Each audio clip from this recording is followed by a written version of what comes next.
कांग्रेस की मुश्किलें बढ़ती जा रही हैं। राहुल गांधी लॉन्च नहीं हो पा रहे हैं, लेकिन कांग्रेस के नेता लगे हुए हैं कि कैसे भी राहुल की सियासी लॉन्चिंग हो जाए। दर्शकों कहते हैं ना कि जब राक्षस दुष्ट होता है तो उसको उसी की चाल में फंसाना जरूरी होता है। दोस्तों, कांग्रेस के नेता देश के भीतर सामाजिक विभाजन में लगे हुए हैं, लेकिन पीएम मोदी अपने सबके साथ सबके विकास के नारा को बुलंद किए हुए हैं और देश को विभाजन की चौखट को लांघने से बचा रहे हैं। पीएम मोदी का कहना है कि देश एक रहेगा तो सेफ रहेगा। अगर देश के भीतर सामाजिक विभाजन होगा तो देश के भीतर अराजकता भी बढ़ेगी और देश का लोकतंत्र खतरे में आ जाएगा।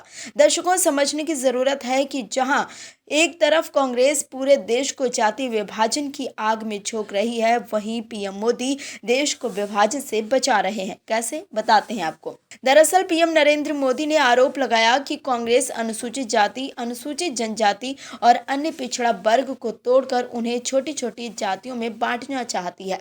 उन्होंने झारखंड की जनता को एकजुट रहने का संदेश देते हुए कहा कि एक है तो सेफ है। झारखंड विधानसभा चुनाव के मद्देनजर बोकारो में एक रैली को संबोधित करते हुए पीएम मोदी ने दावा किया कि कांग्रेस ने देश की आज़ादी के बाद समाज के इस बिखराव का चुनावी फायदा उठाया और केंद्र में सरकारें बनाती रही। उन्होंने कहा कि कांग्रेस हमेशा से एससी, एसटी और ओबीसी की एकजुटता की घोर विरोधी रही है। आज़ादी के बाद जब तक एससी, एसटी और ओबीसी समाज बिखरा रहा, कांग्रेस बांटो और राज करो के सिद्धांत के जरिए केंद्र में सरकारें बनाती रही। लेकिन जैसे ही ये समुदाय एकजुट हुए, कांग्रेस फिर पूर्ण बहुमत के साथ केंद्र में अपनी सरकार नहीं बना पाई।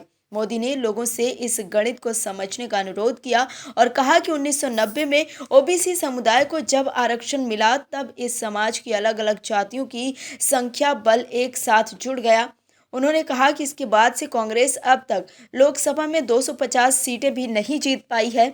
पीएम मोदी ने कहा है कि इसीलिए कांग्रेस ओबीसी की इस सामूहिक ताकत को तोड़ना चाहती है और समुदाय को सैकड़ों अलग अलग जातियों में बांट देना चाहती है। पीएम मोदी ने बोकारो और धनबाद सहित उत्तरी छोटा नागपुर में रहने वाले लोगों का उल्लेख करते हुए कहा कि इस क्षेत्र में 125 से अधिक ओबीसी जातियां हैं और आज ये सभी ओबीसी के रूप में जानी जाती हैं। उन्होंने कहा यही उनकी पहचान और ताकत है।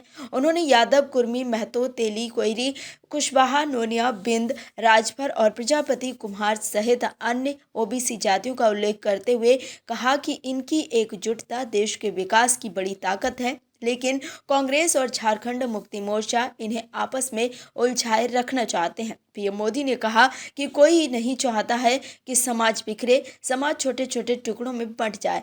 इसीलिए हमेशा ये याद रखना है कि एक रहेंगे तो सेफ रहेंगे। पीएम मोदी ने जम्मू कश्मीर में अनुच्छेद 370 की बहाली के संबंध में जम्मू कश्मीर विधानसभा में प्रस्ताव पारित किए जाने को लेकर भी कांग्रेस और इसके सहयोगियों पर हमला किया। दोस्तों, कांग्रेस को पता चल गया है कि अब पीएम मोदी पूरी तरह से उन्हें एक्सपोज कर रहे हैं। Bureau report, OMH news.